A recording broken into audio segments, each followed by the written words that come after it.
I try to buy in portfolios, so not one at a time. I focus on buying from exiting landlords that are just, they might have 10, 15, 20 properties, hopefully mostly multifamily, and they're just looking to exit. They're looking to just retire. They're getting, tired.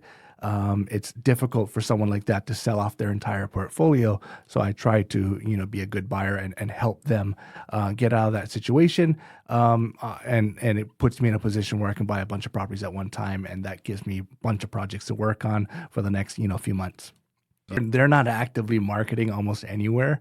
And so it really is relationships. It really is networking. So I run a group called the Cashflow Breakfast Club. It's an education meetup. It's free. And we've got about 100 people that show up every single month. So every time when we kind of get there, first thing I tell everyone is exactly what I'm looking for. And then we let everyone, say what they're looking for as well. And you tell a group of investors, about 100 investors, what you're looking for. Eventually someone's going to find someone, because what I'm looking for is not exactly what anyone else in the room is looking for. Not many people are looking to buy 10 or 15 properties at one time.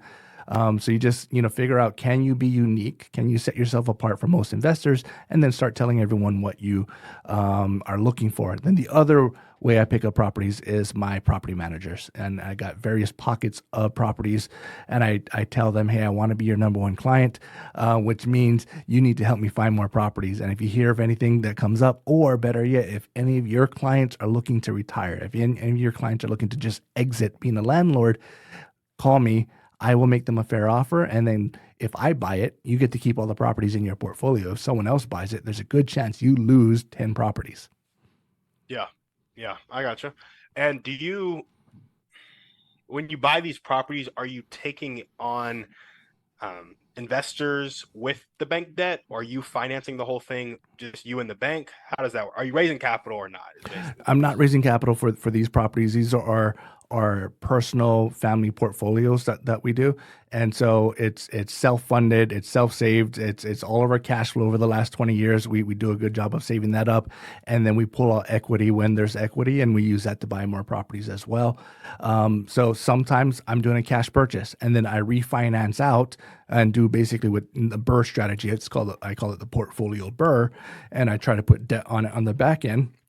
And then if it makes sense, then I will individually purchase. And the problem with a portfolio, and here's why it's hard for many landlords to sell, is they often have debt across all their properties. Let's say they're paid off, 10 years ago, they've had it for a while, and they decided at some point to get a portfolio loan, and a portfolio loan cross collateralizes across all their properties.